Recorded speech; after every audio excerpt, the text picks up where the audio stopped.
우리는 누가복음에만 나오는 독특한 비유 시리즈를 계속 보고 있습니다. 우리 누가복음 15장에서는 어떤 비유를 살펴봤죠? 잃어버린 비유 3종 세트, 잃어버린 양, 잃어버린 드라크마, 잃어버린 아들들의 비유를 살펴보았습니다. 잃어버렸다라는 건 하나님의 품을 떠난 죄인을 뜻하는 것인데, 그 잃어버린 자가 돌아올 때, 죄인이 돌아올 때 하늘에서는 기쁨의 큰 잔치가 열린다라고 말씀을 하셨죠. 그리고 누가복음 16장으로 넘어와서는 재물과 청지기에 대한 말씀을 주셨습니다. 우리가 지난주에 살펴본 것처럼 불의한 청지기가 어떻게 자신의 재물, 또 얼마 남지 않은 시간을 어떻게 선용했는가, 그 꾀를 우리는 살펴보았습니다. 시간이 없음을 깨닫고 종말을 대비하는 모습, 그리고 불의의 재물로 친구를 사귀라라고 하시는 말씀처럼 우리는 이것을 이 땅의 재물을 천국의 가치로 환전하는 것으로 살펴보았죠. 구제와 선교를 통해 하나님의 나라, 그곳에 창고에 썩지 않는 재물을 쌓을 수 있음을 우리는 살펴보았습니다. 그리고 지난주 그 16장 13절 말씀에서 예수님은 어떻게 말씀을 끝맺으셨냐면, 재물과 하나님을 겸하여 섬길 수 없느니라, 그렇게 말씀을 하셨어요. 그러니까 재물과 청지기에 대한 결론이 재물보다 하나님만을 섬기고 충성하는 믿음이 청지기에게 필요하다라고 말씀을 하셨습니다. 자, 그런데 오늘 본문 14절에 보니까 예수님의 이 말씀을 듣고 있던 어떤 무리들이 콧방귀를 낍니다. 비웃었다 그랬어요. 그들이 누굽니까? 바리새인들이죠. 왜 그들이 비웃었을까? 누가는 이렇게 이야기합니다. 그들이 돈을 좋아하기 때문이다. 바리새인들은 돈을 좋아하는 사람들이다라고 고발을 하고 있습니다. 왜 바리새인들이 돈을 좋아할까요? 그들은 이 돈을 신앙의 기준, 척도로 생각했기 때문이에요. 그러니까 하나님과 하나님의 말씀이 기준인 척 살아가는데 실상 그들에게 기준은 돈이었다는 거예요. 왜냐하면 바리새인들은 어떤 사람이 큰 돈을 가지고 있다, 큰 부자다 그러면 어떻게 여기냐면요, 그가 하나님을 잘 믿어서 복을 받았구나, 이렇게 생각했어요. 그럼 반대로 어떤 사람이 가난하고 힘들게 살아간다, 그럼 어떻게 생각했을까요? 그가 신앙이 좋지 않아서, 믿음이 좋지 않아서 하나님이 그를 징계하신 것이다. 그게 그들이 갖고 있던 재물관이었습니다. 그러니까 바리새인들의 신앙은요, 하나님이 주인이 아니라 뭐가 주인이에요? 재물이 주인이었다. 그러니까 예수님이 재물과 하나님을 겸하여 섬길 수 없느니라 라고 했더니 콧방귀를 껴버린 거예요. 자기들은 그렇게 생각하지 않고 있기 때문에. 오늘 본문 14절에서 18절 말씀을 한 번 더 읽을 텐데 제가 먼저 읽겠습니다. 바리새인들은 돈을 좋아하는 자들이라 이 모든 것을 듣고 비웃거늘. 15절, 예수께서 이르시되 너희는 사람 앞에서 스스로 옳다 하는 자들이나 너희 마음을 하나님께서 아시나니 사람 중에 높임을 받는 그것은 하나님 앞에 미움을 받는 것이니라. 율법과 선지자는 요한의 때까지요, 그 후부터는 하나님 나라의 복음이 전파되어 사람마다 그리로 침입하느니라. 한 획이 떨어짐보다 천지가 없어짐이 쉬우리라. 무릇 자기 아내를 버리고 다른 데 장가드는 자도 간음함이요 무릇 버림당한 여자에게 장가드는 자도 간음함이니라. 이 말씀은 복잡해 보여도 간단합니다. 바리새인들이 율법의 말씀을 이용한다는 거예요. 그러니까 율법의 말씀을 이용해서 스스로 높아지려 하고, 율법의 말씀을 이용해서 다른 사람과 나는 다르다, 그렇기 때문에 나는 의인이요 너는 죄인이다, 정죄하기를 원했고, 더 나아가서 오늘 18절 말씀이 갑자기 생뚱맞잖아요. 간음과 이 이혼에 대한 이야기가, 그게 뭐냐면 율법을 이용해서 심지어 자기 아내까지도 버리고 새장가 가면서 그걸 포장했다는 거예요. 그러니까 그들은 율법 앞에 순복한 삶이 아니라 율법을 이용하는 삶으로, 율법을 이용해서 돈을 사랑하고, 율법을 이용해서 남을 정죄하고, 율법을 이용해서 아내까지도 버리면서 포장하는 그런 불의한 삶을 살았다. 이걸 예수님이 꿰뚫어 보시는 거예요. 그들의 신앙관, 그들의 돈을 사랑하는 마음, 그들의 위선적인 마음을 꿰뚫어 보시는 것입니다. 바리새인들은 모세의 신명기 율법에 이혼해도 된다라는 율법 때문에 여러 가지 이유를 대서 아내를 마음에 들지 않으면 버렸습니다. 근데 예수님은 마태복음에서 뭐라고 그러시죠? 이혼 증서를 써주라 그랬다 그랬어요. 정당한 사유가 아닌 이상 이혼하지 말란 뜻이거든요. 이혼 증서가 없는 여인들이 당시에 이혼 증서가 없이 버림받은 여인들의 삶은 과부와 별반 다를 것 없는 고통스러운 삶을 살아야 됐습니다. 그러니까 예수님은 그 약자들을 보호하시기 위해서 함부로 이혼하지 말 것이며 함부로 버리지 말 것이라. 그러면 바리새인들은 왜 아내를 쫓아내고 이혼하려 했을까요? 간음 때문이라는 거예요. 예수님은 다른 여인을 품었기 때문에, 다른 여인을 마음에 두었기 때문에 이 아내를 버리고 새 장가가기 위해서, 간음이라고 예수님이 말씀을 하시는 것이죠. 그들은 율법을 지키며 경건하게 살고 있다라고 정말 그렇게 이야기했지만 실상은 그렇지 않았다. 돈을 사랑하고 위선적이었으며 아내를 버릴 만큼 율법을 이용하는 자들이었다. 그래서 예수님은 이 바리새인들이 불의한 청지기의 예라고 하는 것, 불의한 청지기가 바로 너희라고 하는 것을 가르쳐 주시기 위해서 오늘 부자와 거지 나사로의 비유를 말씀하기 시작하신 것입니다. 자, 부자와 나사로의 비유를 살펴볼 텐데, 여러분, 부자와 나사로의 비유는 주일학교에서 매우 유명한 말씀입니다. 그리고 천국과 지옥을 설명할 때 항상 등장하는 말씀이기도 합니다. 내용은 간단하죠. 이 땅에서 호화롭게 매일같이 잔치하며 살아갔던, 사치스럽게 살아갔던 부자는 죽었더니 어디에 있어요? 음부, 지옥에 갔고, 이 땅에서 고통당하고 어렵게 살고 질병 가운데 있었던 나사로는 죽었더니 아브라함의 품에 안겨서 천국에 갔다. 이게 표면적인 내용이죠. 그런데 우리는 이 말씀에서 한 가지 주의해야 됩니다. 부가 악이고 가난이 선이라는 말씀이 아니에요. 성경은 우리에게 그렇게 말하고 있지 않습니다. 부자는 무조건 나쁘고 가난하면 무조건 선하다, 성경은 그렇게 증거하고 있지 않습니다. 사실 여기 이런 오해에서 뭐가 나왔냐면 해방신학에 나왔거든요. 부는 악하고 가난은 선하다, 이런 식으로. 그런데 해방신학적인 관점으로 보면 안 된다는 거죠. 이 비유는 우리에게 그것을 말씀하고 있지 않습니다. 성경은 항상 문맥 속에서 읽어야 되거든요. 자, 16장에서 흐르고 있는 주제가 무엇이었습니까? 재물과 청지기잖아요. 그러니까 재물과 청지기의 관점으로 그 문맥 속에서 이 부자를 해석해야만 왜 예수님이 이 비유를 주셨는지를 우리는 알 수 있다라는 거죠. 부자는 오늘 말씀해 보니까 명백하게 재물에 대한 불의한 청지기였습니다. 더 나아가서 부자는 시간에 대해 불의한 청지기였고요, 건강에 대해 불의한 청지기였고, 영향력과 인기에 대해 불의한 청지기였습니다. 왜냐하면 부자는 자신에게 주어진 모든 것을 주인의 뜻이 아닌 자기 마음대로 탕진하고 낭비한 사람이었기 때문이죠. 19절에 보니까 부자는 어떤 모습으로 등장합니까? 자색 옷을 입고 고운 베옷을 입었다 그러죠. 부자의 의복은 자색 옷과 고운 베옷이에요. 자색 옷은 왕이나 귀족들이 입는 옷이었습니다. 그런데 자색 옷을 한 벌 만들기 위해서는요, 고대 지중해에서 바다 달팽이를 수천 마리를 잡아가지고 그 바다 달팽이의 배설물을 모아서 그걸로 옷감에 염료를 사용했대요. 그러니까 그 품이 얼마나 많이 들어요. 그리고 그 시간이 얼마나 오래 걸립니까? 그래서 귀한 옷감이 바로 자색 옷이었습니다. 그리고 고운 베옷은 애굽에서 생산되는 가는 마로 만든 직조한 그런 이 옷감이에요. 그러니까 한마디로 무슨 말입니까?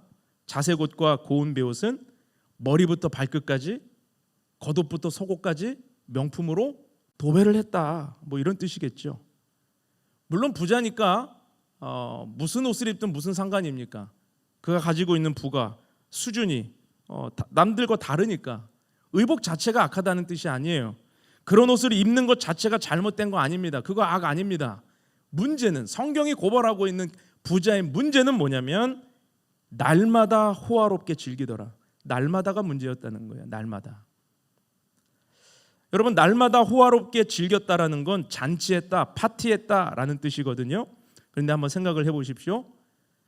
날마다 잔치하는 사람이 고운 베옷과 자색 옷 한 벌만 있었을까요?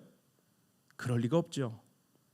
날마다 새로운 명품을 자기를 위해 맞춰 입으면서, 속옷까지 맞춰 입으면서 날마다 사치스럽게 호화롭게 살았다, 자기 몸을 위해서만 재물을 사용하는 불의한 청지기였다는 것입니다.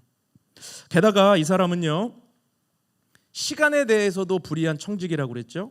왜 그렇습니까? 날마다 호화로운 잔치를 했다는 건 세월을 낭비했다는 뜻이기도 합니다. 의미 있는 일에 밀도 높게 시간을 쓰지 않고 세월을 낭비하며 잔치하며 살았다. 그리고 이것은 더 나아가서 어떤 죄를 유발했냐면 안식일법을 어기는 죄가 되었습니다. 우리가 안식일에 대한 한 가지 오해가 있어요. 뭐냐면 안식일법을 어긴다라는 건 이 안식일 당일에만 쉬지 않고 일하면 안식일법을 어긴다고 생각해요. 그런데 성경은 그렇게 말하고 있지 않습니다. 안식일 이전에 엿새 동안 힘써 일하라고 그랬거든요. 힘써 일하지 않는 것 또한 안식일을 어기는 것이다. 신명기 5장 12절에서 13절입니다. 내 하나님 여호와가 내게 명령한 대로 안식일을 지켜 거룩하게 하라. 엿새 동안은 힘써 내 모든 일을 행할 것이나. 14절 말씀은 뭐냐면 안식일에는 남종과 여종을 위해서, 여종에게도 안식일, 네 집에 있는 모든 사람들에게 안식하게 하라, 이게 말씀이에요. 근데 13절을 사람들이 빼버려요. 잘 안 봐요. 13절이 무엇입니까? 엿새 동안은 힘써 내 모든 일을 행할 것이나. 여러분, 안식일은 당일에만 쉬고 일하지 않는 것이 아니라 역으로 생각해야 돼요. 역으로. 엿새 동안 힘써 일하는 것 또한 안식일을 지켜 행하는 것입니다. 그런데 지금 이 부자는 시간을 낭비하며 세월을 낭비하며 살았습니다. 안식일법을 어기며 살았습니다. 그뿐만이 아니죠. 날마다 잔치했기 때문에 종들도 쉬지 못하게 했습니다. 여러분, 주인이 잔치를 하려면 종들은 누구보다 바쁩니다. 음식해야죠, 시중 들어야죠, 발 씻을 물 갖다 줘야죠, 서빙해야죠. 한두 가지 일입니까? 그런데 안식일도 없이 잔치했으니 종들은 안식일도 보장받지 않는 그러한 불의한 일을 당하게 되었다는 거죠. 그렇다면 이 사람의 건강은 어땠을까요? 여러분, 이 사람이 매일 먹는 기름진 음식과 술, 그의 건강을 해치는 주범 아니었을까요? 누가 그러더라고요. 죄도 건강해야 짓는다고. 이 사람 자기에게 주신 건강, 지금 자기를 위해서 사용하면서도 아무거나 먹고 마음대로 먹고, 현대인의 질병과 비슷하죠. 먹어서 생기는 병. 오늘 말씀해 보면 부자도 나사로도 거의 비슷한 시간에 이 천국과 지옥을 간 것 같아요. 죽은 것 같아요. 그 부자는 더 살아야 되잖아요. 근데 부자는 왜 나사로처럼 그렇게 일찍 죽었을까? 아마도 너무 먹어서 병들어 죽지 않았을까? 여러 가지 생각을 해봅니다. 부자는 자신의 영향력과 인기를 잔치하는 데 가두고 선한 일을 위해 사용하지 않은 불의한 청지기이기도 했습니다. 자, 그렇다면 오늘 부자와 대조를 이루고 있는 거지 나사로는 어떤 모습입니까? 나사로는 예수님의 모든 비유에서 유일하게 이름을 가진 자로 등장합니다. 여러분, 성경 사복음서에 나오는 예수님의 모든 비유를 통틀어서 다 익명이거든요, 등장인물들이. 그런데 나사로만 이름이 있어요. 선한 사마리아인, 우리 이름 모릅니다. 선한 사마리아인을 두고 지나갔던 제사장 레위인, 우리 이름 몰라요. 성경에 알려주지 않기 때문에. 잃어버린 드라크마, 그 여인의 이름도 몰라요. 목자 이름 몰라요. 탕자의 이름 모릅니다. 그 형 이름 모릅니다. 열처녀 이름 모릅니다. 불의한 청지기 이름 우린 다 모릅니다. 그런데 나사로만 유일하게 예수님의 비유에서 이름이 등장하고 있습니다. 나사로라고 하는 이름은요, 구약의 히브리어 이 엘리에셀의 헬라어식 이름이 나사로예요. 그래서 이름의 뜻은 하나님이 도우셨다라는 뜻입니다. 하나님이 도우셨다. 나사로는 하나님 외에 아무도 도울 사람이 없는 절망스러운 인생이었습니다. 20절에 보니까 나사로는 몸이 불편한 거지라고 그랬어요. 헌대투성이, 상처투성이인데 아무도 돌보는 자가 없이 버려졌다 그랬습니다.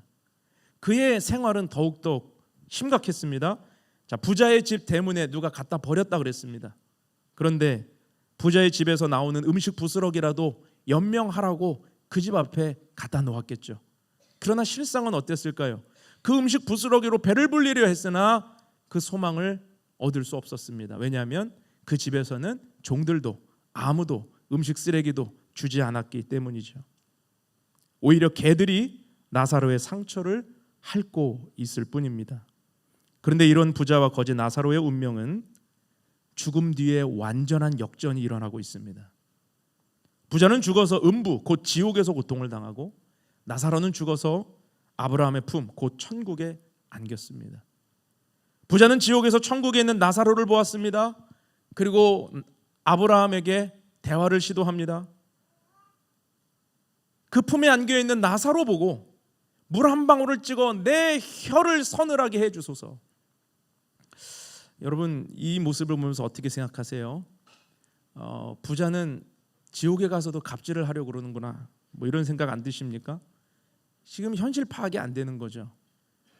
나사로는 언제든지 자기가 심부름시킬 수 있는 존재라고 여기는 것, 정신을 못 차리는 것 아닙니까? 근데 아브라함 뭐라고 그래요? 그럴 수 없다고 그러죠. 왜냐하면 너 있는 곳과 우리 있는 곳은 큰 구렁텅이가 있어서 건널 수 없고 건너오려 해도 할 수 없다. 그러자 나사로 그 부자는 다른 것을 구합니다. 나사로에게 그러면 나사로를 우리 아버지 집에 보내서 우리 5 형제가 있는데 그들을 구원하게 하소서. 여기 오지 않게 하소서. 그것도 안 된다고 그래요. 왜? 이미 모세와 선지자의 글이 그들에게 있으니 그것으로 충분하다. 그랬더니 이가 절박하게 말합니다. 그렇지 않습니다. 왜? 자기가 그랬거든요. 자기가 모세와 선지자의 글로도 안 변했으니까 내 형제들도 안 변할 걸 아는 거예요. 그러니까 절박하게 말해요. 그러면 나사로를 다시 살려주세요. 그러면 그 나사로가 살아난 것 때문에, 그 기적 때문에라도 내 가족들이, 내 형제들이 예수를 믿을 것입니다. 회개할 것입니다. 그때 아브라함은 31절만 보겠습니다. 이렇게 재차 말합니다. 이르되 모세와 선지자들에게 듣지 아니하면 비록 죽은 자 가운데서 살아나는 자가 있을지라도 권함을 받지 아니하리라. 비록 기적이 일어난들 그들은 변하지 않을 것이다. 왜? 모세와 선지자의 글로 충분하기 때문에. 이렇게 비유는 끝이 납니다. 여러분, 오늘 이 비유에서 부자는 누구입니까? 부자는 바리새인이겠죠. 재물과 시간, 건강과 영향력에 대해 불의한 청지기입니다. 주변을 돌아보지 않고 어려운 이웃들을 살피지 않은 그 청지기입니다. 종교인들입니다. 무관심하게 자신만을 위해 살아가는 종교인들을 뜻할 거예요. 그렇다면 오늘 거지 나사로는 누구입니까? 바리새인들이 돌보지 않은 가난하고 연약한 이웃이며 병든 자들입니다. 하나님만을 소망하며 살아가고 있는 힘없는 자들, 우리 이웃들입니다. 더 나아가서는 아무도 복음을 전하지 않아서 죽어가고 있는 선교지의 영혼들을 뜻하기도 합니다. 여러분, 우리는 모두 청지기로 부름받았습니다. 아멘으로 받으시기 바랍니다. 재물과 시간, 건강과 영향력의 청지기로 부름받았습니다. 우리는 하나님께서 맡기신 것들을 어떻게 관리하고 계십니까? 어떻게 사용하고 있습니까? 하나님께서 기뻐하시는 선한 청지기로 살아가고 있습니까? 아니면 불의한 청지기로 살아가고 있습니까? 너무 바빠서 주변을 돌아볼 신경도 쓸 수 없는 상황이십니까? 너무 바빠서 아무것도 할 수 없는 상황이십니까? 여러분, 오늘날 사단이 우리 현대 크리스찬들에게 던져주고 있는 유혹 중에 하나는 바쁨이에요. 분주함이에요. C.S. 루이스가 쓴 그 스크루테이프의 편지를 보면 사단의 전략 중에 하나가 그게 나오거든요. 사단의 전략. 오늘날 신앙인들에게 어떻게 그들이 선한 일을 하지 못하게 할까? 어떻게 그들이 하나님을 잘 못 믿게 할까? 그때 삼촌 이 사탄이 말하잖아요. 간단해. 그들 바쁘게 만들면 돼. 바쁘게 만들면 하나님께 관심 없어진다는 거예요. 바쁘게 만들면 하나님의 선한 일에 관심 두고 살아가지 않는다는 거예요. 기도할 시간도 없고요, 예배할 시간도 없고요, 하나님을 위해 생각할 시간도 없어요. 인생이 바쁘니까, 정신없으니까, 분주하니까, 분초 단위로 내가 일하고 사니까 하나님의 일에 관심 없다는 거예요. 그런데 그것이, 그 바쁨이 우리를 악한 자리로 인도한다는 것입니다. 1970년대에 어느 대학에서 그런 실험을 한번 했다고 그러죠. 학생들을 A그룹, B그룹 두 그룹으로 나눠서 한 그룹에게는 이제 1분 뒤에 너희들의 발표 시간이 주어질 것이다라고 이야기를 하고, B그룹에게는 너희들은 20분의 시간이 주어졌다라고 이야기를 했습니다. 그리고 나서 이 A그룹, B그룹을 다른 건물로 이동시켜서 거기서 발표를 하라고 그래요. 그런데 이 실험에서 다른 그룹으로 이동하는, 다른 건물로 이동하는 그 사이에 이 연기자를 한 명 세워가지고 호흡곤란 증세로 쓰러지는 사람을 한 명 세웠대요. 결과가 어떻게 되었을까요? 시간이 1분밖에 남지 않은, 발표 시간이 1분밖에 안 남았다고 촉박한 마음을 가진 학생들은 호흡곤란을 일으키는 사람을 보고도 우물우물거리면서 발표하러 갔다는 거예요. 그런데 20분의 시간이 주어졌던 학생들은 대부분이 그 호흡곤란 증세를 일으킨 사람을 도와줬다는 것입니다. 그래서 이 실험의 결론이 뭐냐면, 바쁜 건 선한 것이 아니고 우리를 악하게 만들어가는 문이 열리는 것이다 라고 결론을 내요. 여러분, 바쁜 거 좋지요. 그런데 기도할 시간도 없이 바쁘십니까? 인생이 분주하고 정신없어요. 바빠야 돼.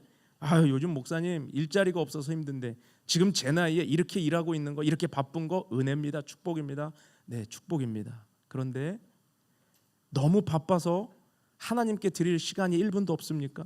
기도할 시간도 없습니까? 하나님의 일에 선하게 쓰임받고자 하는 생각할 겨를도 없으십니까? 여러분, 그건 선한 거 아닙니다. 오늘 하나님께서 우리에게 이 부자와 나사로의 비유를 통해서 정말 우리에게 말씀하시는 것이 무엇인지 깊이 생각하는 은혜가 있기를 주님의 이름으로 축원합니다. 자, 부자와 나사로의 비유를 통해 하나님이 우리에게, 오늘 말씀이 우리에게 주시는 영적 교훈 3가지를 살펴볼 텐데, 첫 번째는 죽음은 끝이 아니라 시작이라는 것을 우리는 기억해야 됩니다. 오늘 23절, 24절 말씀을 같이 한번 읽어보겠습니다. 22절에서 23절입니다. 시작. 이에 그 거지가 죽어 천사들에게 받들려 아브라함의 품에 들어가고 부자도 죽어 장사되매 그가 음부에서 고통 중에 눈을 들어 멀리 아브라함과 그의 품에 있는 나사로를 보고. 자, 여기서 우리가 주목해야 될 것은요, 거지가 죽어 어떻게 돼요? 천사들에게 받들렸다 그래요. 그리고 23절에 22절에 부자도 죽어 어떻게 돼요? 장사되매. 그리고 음부에서 고통 중에 눈을 떴다 그래요. 자, 죽음이 끝이 아니라는 것입니다. 죽어 천사들에게 받들리고 죽어 음부에서 고통당해. 거지도 부자도 모두 죽었습니다. 왜? 모든 인간은 죽음 앞에 평등하기 때문에. 부자라고 해서 죽음이 피해가지 않습니다. 거지라고 해서 죽음이 찾아오지도 않습니다. 하나님이 정하신 기한과 때에 모든 인간은 죽음을 맞게 되어 있습니다. 배운 자나 못 배운 자나, 병든 자나 건강한 자나, 힘없는 자나 권세 있는 자나 모두가 죽음을 맞게 됩니다. 그런데 세상은 죽으면 끝이라고 생각하기 때문에 살아있을 때 누리라고 그러죠. 살아있을 때 무언가 나를 위해서 누리고 나를 위해 즐기라고 가르칩니다. 그런데 성경은 뭐라고 말씀합니까? 죽음은 끝이 아니고 시작이다. 죽은 뒤에 영원한 세계가 있다는 거예요. 영원한 세계가 있다는 것입니다. 부자는 음부에서 고통 중에 눈을 떴고 나사로는 천국에서 아브라함의 품에 안겨 눈을 떴습니다. 음부라고 하는 것은 지옥이라는 뜻이거든요. 그런데 원래 지옥은 인간을 위해 만들어진 곳이 아닙니다. 그래서 빌리 그레이엄 목사님이 그 유명한 설교에서 이런 얘기를 해요. 지옥은 인간 보내려고 만드신 장소가 아닙니다. 지옥은 사탄과 그 졸개들을 위해 만든 장소인데 인간이 사탄의 유혹을 받아 죄를 범했기 때문에 함께 갔을 뿐입니다. 너무 안타까운 거죠. 그렇다면 아브라함의 품은 무엇입니까? 왜 아브라함의 품을 말씀하실까? 하나님의 품도 아니고. 여러분, 이것은 비유적인 것인데 히브리서 11장을 보면 아브라함을 믿음의 조상이라고 그랬거든요. 그러니까 나사로가 오늘 본문에서는 살아있을 때 하나님을 고백하거나 예수님을 믿었거나 이런 믿음을 보일 만한 증거가 보이지 않지만 아브라함의 품이라는 말씀을 통해, 그리고 나사로의 이름이 하나님이 도우셨다라고 하는 이 근거를 통해 나사로가 하나님을 믿고 그 믿음으로 천국 갔다라는 걸 성경은 은연중에 보여주고 있는 거예요. 그래서 아브라함의 품에 안겼다는 건 하나님의 품에 천국의 믿음으로 들어갔다라고 하는 것이죠. 죽음은 끝이 아니라 시작이었습니다. 여러분, 이 땅에서의 죽음이 부자에게는 유명한 자의 죽음으로, 대단한 사람의 죽음으로 그 장례식이 얼마나 화려했을까요? 수많은 꽃과 수많은 사람들의 이 위로와 슬픔 속에 그의 장례식은 화려하디만큼 화려했을 것입니다. 반대로 거지는 그 어떤 것도 소망할 수 없고, 그 시체나 제대로 수습되었을까? 그냥 들에 버려져서 짐승의 밥이 되진 않았을까? 이름 없는 자, 무명한 자의 죽음, 아무도 신경 쓰지 않았겠죠. 그런데 그것으로 끝이 아니었다는 것입니다. 한 명은 천국에서 기억된 인생으로, 한 명은 천국에 이름이 없어서 지옥에 가는 인생이 되었다라는 거죠. 여러분, 천국과 지옥은 실제합니다. 우리가 신앙생활을 하면서 이 부분을 간과하면 안 됩니다.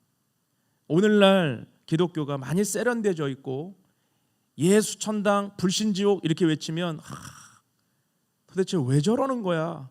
라는 인상을 찌푸리게 만들지만, 여러분, 그게 뭐가 잘못됐습니까? 예수 천당 불신지옥이라는 이 단어가, 그것을 전하는 사람들의 방법이 세련되지 못했을 뿐 무엇이 틀린 말입니까? 여러분, 오늘 우리는 영적으로 긴장해야 됩니다. 우리가 죽음 뒤에 영원한 세계, 어디에서 나의 영생을 시작할 것인가를 오늘 준비하고 기도하지 않으면 여러분, 우리의 삶에 어떤 불의가 닥칠까요? 오늘 그 죽음을 준비하고 영원한 생명을 준비하는 선한 청지기로 이 땅을 살아가는 저와 여러분이 될 수 있기를 주님의 이름으로 축원합니다. 두 번째로 우리가 기억해야 될 것은 재물은 축복이 아니라 책임이다라는 것입니다. 사람들은 재물을 축복으로 여깁니다. 그래서 누가 큰 부를 얻었다 그러면 복 터졌다 이야기하고 부러워하죠. 그가 만약에 하나님을 믿는 사람이라면 더할 나위 없이 하나님이 축복하셔서 잘 됐구나라고 사람들이 생각을 합니다.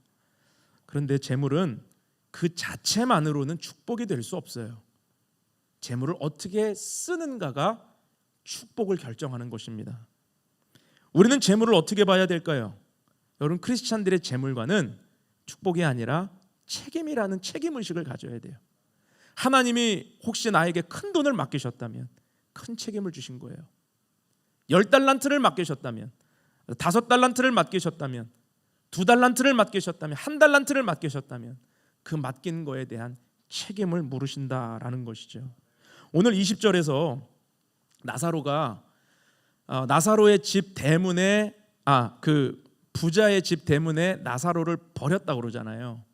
그러면 부자는 바빴고 손님 치르려고 정신없었고 또 자기만 생각하는 사람이었고, 혹시 또 이 거지와 마주치지 않는 다른 주인만 다니는 문이 있었기 때문에 나사로를 몰랐을 것이라고 혹시 생각하십니까? 성경이 그렇게 이야기하고 있나요? 부자는 나사로를 몰랐을 것이다. 몰랐으니 못 도와줬겠지. 그렇지 않아요. 왜 그렇죠? 오늘 부자가 아브라함과 대화하는 걸 보십시오. 아브라함 품에 안겨있는 그 자가 나사로였다는 걸 명확하게 알고 있습니다. 부자가 자기 입으로 이야기하는 거예요. 나사로 보고 내 혀에 물을 찍어서 내 혀에 물을 떨어뜨리도록 우리 집에 보내도록 나사로를 알고 있어요. 나사로의 상황을 알고 있습니다. 부자는 모르지 않았다는 것입니다. 그런데 뭘 못한 거예요? 책임을 다하지 않았다는 것이죠. 부자는 자기 집 대문에서 매일같이 고통하며 구걸하는 나사로를 어떻게 했어요? 무관심하고에 방치했습니다. 책임을 다하지 않았습니다. 부자의 집 대문에 누가 버려놨다는 건 사실 부자의 책임이기도 했어요. 그런데 그것에 대해 생각하지 않았습니다. 물론 부자 입장에서는 억울할 수도 있습니다. 뭐가 억울할까요? 여러분이라면 뭐가 억울할까요? 아니, 내쫓기를 했어, 때리기를 했어, 종들에게 끌어내라고 명령을 했어. 아무것도 한 게 없잖아요. 사실 부자는 그냥 대문에 있도록 놔뒀잖아요. 근데 성경은 뭐라고 말해요? 아무것도 하지 않음이 죄였다는 것입니다. 그게 죄였다는 거예요. 아무것도 하지 않은 죄, 무관심과 방관의 죄, 하나님이 주신 재물로 책임을 다하지 않은 것, 자기만을 위해 즐기며 살았던 것, 주변을 돌아보지 않았던 것, 자기를 위해서는 좋은 걸 택하지만 이웃을 위해서는 좋은 걸 주지 않았던 그것, 아무것도 하지 않은 것, 그것이 재물에 대해서 책임을 다하지 않은 불의한 청지기의 죄였습니다. 여러분, 신앙인은 재물관이 달라야 합니다. 나를 위해서만 재물이 존재하는 것이 아니라 하나님이 맡기신 책임을 다하기 위해서 재물을 사용해야 됩니다. 나에게 맡기신 책임이 무엇인지 주변을 돌아볼 수 있는 눈이 있어야 됩니다. 마태복음 22장을 보면요, 예수님이 어느 날 한 율법사가 예수님께 질문을 해요. 예수님, 선생님, 성경에서, 구약 율법에서 어느 계명이 가장 큽니까? 그때 예수님이 그 유명한 말씀을 하시죠. 하나님 사랑과 이웃 사랑. 그러면서 하신 말씀이 중요해요. 하나님 사랑과 이웃 사랑하라. 이 두 가지는 율법과 선지자의 강령이라고 말씀합니다. 우리 22장, 마태복음 22장 37절에서 40절 말씀 같이 한번 읽어보겠습니다. 시작. 예수께서 이르시되 내 마음을 다하고 목숨을 다하고 뜻을 다하여 주 너의 하나님을 사랑하라 하셨으니 이것이 크고 첫째 되는 계명이요 둘째도 그와 같으니 내 이웃을 내 자신같이 사랑하라 하셨으니 이 두 계명이 온 율법과 선지자의 강령이니라. 율법과 선지자의 핵심 메시지, 그게 하나님 사랑과 이웃 사랑. 여러분, 하나님을 사랑하는 자는 반드시 이웃 사랑으로 증명되어야 한다는 것입니다. 반대로 이웃을 사랑하는 자는 하나님 사랑 없이 자기 의로 사랑하면 안 된다는 거예요. 이 두 가지가 함께 가야 된다. 그런데 여기서 이웃을 사랑하라 라고 하는 메시지를 쉽게 우리가 풀어서 설명한다면 이것입니다. 네 주변에 굶는 자가 없게 하라. 이게 율법 정신이에요. 그러니까 레위기 말씀을 보면 밭에 채소를 거두다가도 모퉁이는 다 남겨두라고 그러잖아요. 포도나무를 따다가도 다 따지 말라고 그러고 감람나무도 다 따지 말라고 그러잖아요. 심지어는 타작마당에서 곡식을 한 보따리 놓고 온 게 기억이 나. 다시 가서 가져오지 말라고 그래요. 왜? 고아와 가난한 과부와 객을 위해서 남겨두라는 거예요. 네 주변에 굶는 자가 없게 하라. 이게 이웃을 사랑하라는 겁니다. 말 따뜻하게 하고 아유 어떻게 해요? 함께 울어주는 것도 중요하지만 네 주변에 굶는 자가 없게 하라. 또 하나는 네 주변에 너로 인해 억울한 자가 없게 하라. 억울한 자가 없게 하라. 여러분, 여러분의 나사로는 누굽니까? 여러분의 인생의 대문 앞에 걸터 앉아 있는 나사로는 누굽니까? 하나님이 여러분의 집 대문에 보내신 나사로는 누굽니까? 아무것도 하지 않는 무관심이 아닌 책임을 다하는 그 믿음의 사람들이 다 될 수 있기를 주님의 이름으로 축원합니다. 마지막으로 우리가 기억할 것은요, 믿음은 말씀에 순종하는 은혜라는 것입니다. 오늘 부자가 나사로를 자기 아버지 집에 보내 형제들이 이곳에 오지 말게 해달라고 요청을 합니다. 그랬더니 아브라함이 이미 그들에게는 모세와 선지자의 말씀이 있으니 그것으로 충분하다. 아니라고 내가 그랬지 않냐고. 나 그 말씀 알았고 나 그 말씀 들었지만 안 믿었다고, 회개 안 했다고. 그러니까 나사로 살려서 부활시켜서 우리 형제들이 그 기적 보고라도 회개하도록 해달라고 간청을 하죠. 여러분, 그런데 말씀을 듣고도 변화되지 않은 자는 기적을 보고 변화될 수 없습니다. 우리는 이것을 여기서 살펴봐야 돼요. 자, 전도를 해보면요, 막 이렇게 도전적으로 얘기하는 사람들을 만날 때가 있습니다. 하나님이 있어? 있으면 증명해봐, 보여줘봐. 저도 많이 당했거든요. 많이 당했어요. 그래서 말씀 피면 아예 성경을 막 덮어버려요, 그냥 이렇게. 아니, 하나님 있으면 증명해보라고. 막 이렇게 얘기하는 사람들이 있어요. 그래서 제가 하나님 좀 능력 주세요. 갑자기 벼락이 막 치게 해주세요. 이렇게 유치하게 기도했던 적도 있는데, 여러분 이 말씀에서 위로 받으십시오. 혹시 저와 같은 거절을 당했던 분들은 말씀이 아니면 변화 없다는 거예요. 기적으로 안 된다는 거예요. 그런데 요한복음 11장을 보면요, 오늘 이 말씀이 무슨 말씀인지 우리에게 풀어줍니다. 요한복음 11장이 어떤 사건이냐면 죽은 나사로가 살아난 사건이죠. 오늘 거지 나사로와 동명이인의 나사로가 성경에 또 한 번 등장하잖아요. 예수님이 자주 가셨던 집이었습니다. 마리아 마르다 자매의 집. 그런데 그 두 자매의 오빠가 나사로였는데 병들어 죽었잖아요. 예수님이 일부러 늦게 가셔서 3일이 될 때까지, 죽은 지 3일이 되어서 시체에서 냄새가 날 완전한 절망이 있을 때까지 예수님 그 집 가지 않으셨어요. 그리고 뒤늦게 나타나셔서 나사로를 살리시는데, 죽은 나사로가 배를 동인 채로 무덤에서 걸어 나오니까 많은 사람들이 놀라면서 뒤집어졌습니다. 그런데 문제는 뭐냐면 요한복음 12장으로 가서 그 나사로가 자꾸 도시를 돌아다니는 거예요. 죽은 나사로가 살아나서. 사람들이 야, 저번에 얘기 들었어? 죽었는데 시체 냄새 났는데 예수님이 살렸잖아. 그래서 그것 때문에 믿는 사람들이 생기는가 하면 종교 지도자들과 대제사장과 바리새인들은 이를 부득부득 갈면서 어떻게 하는 줄 아십니까? 요한복음 12장에 가면 예수를 죽이려고 모의하면서 나사로도 함께 죽여야 된다고 그랬어요. 왜 나사로를 함께 죽이려고 그럴까요? 예수님의 표적과 기적의 증인이잖아요. 산증인. 근데 왜 그들을 죽이려고, 왜 나사로를 죽이려 했을까? 믿음을 갖지 못했다는 증거 아닙니까? 다시 말해서 종합을 해보면 죽은 자가 부활하여 살아났다고 해서 사람들이 믿는 게 아니라는 것입니다. 바리새인과 종교인들 보세요. 나사로 살아나도 안 믿었잖아요. 나사로가 살아 돌아다녀도 오히려 그를 죽여서 예수를 믿는 이들에게 그 믿음이 거짓이라는 걸 증명하려 했잖아요. 여러분, 기적이 믿음을 주는 것이 아닙니다. 신비한 체험이 믿음을 갖게 하는 게 아닙니다. 그렇다고 논리적인 설득이 믿음을 갖게 하는 것도 아닙니다. 제가 예전에 어떤 청년하고 2시간 대화를 해서 진화론적 생각이 왜 잘못되었는지를 제가 아주 명쾌하게 증명한 적이 있어요.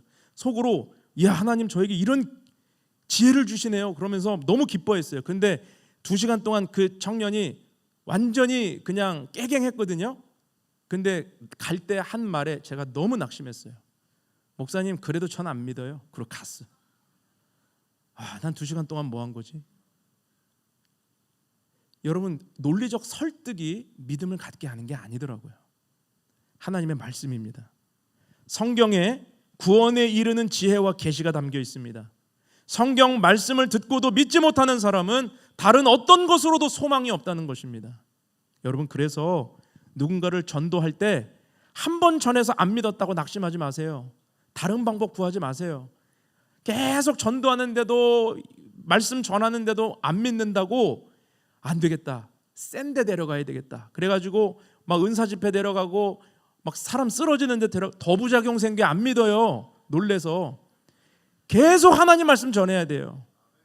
하나님 말씀이 그 내면에 일하도록 해야 됩니다. 그래야만 그 영혼이 언젠가 변화돼요. 여러분, 이것을 붙드는 지혜가 있기를 축원합니다. 디모데후서 3장 16절 보면 모든 성경은 하나님의 감동으로 된 것으로 교훈과 책망과 바르게 함과 의로 교육하기에 유익하니 그랬어요. 또 로마서 10장 17절에 그러므로 믿음은 들음에서 나며 들음은 그리스도의 말씀으로 말미암았느니라.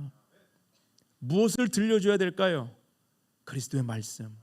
그 말씀 들려줄 때 생명이 싹트게 되는 줄로 믿습니다. 말씀을 맺겠습니다. 여러분, 우리의 시민권은 하늘에 있습니다.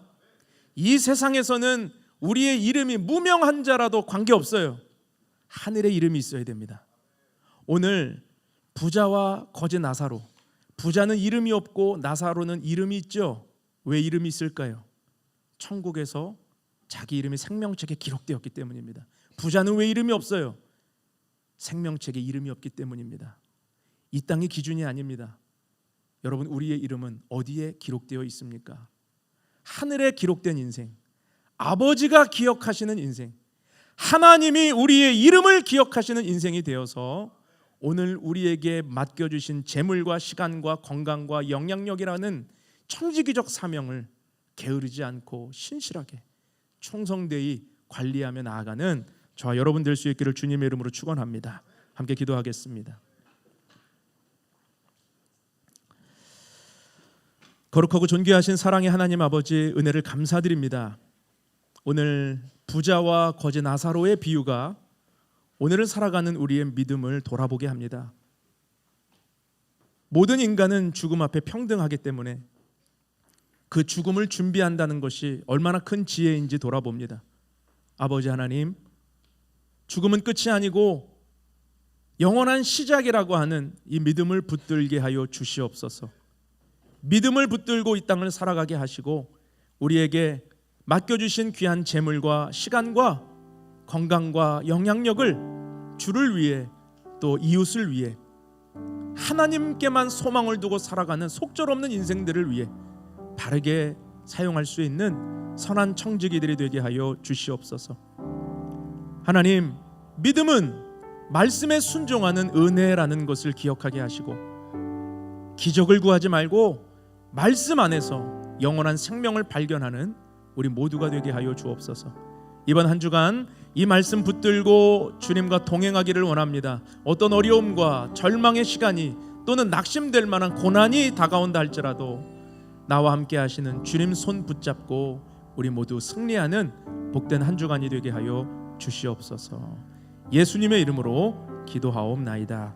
아멘.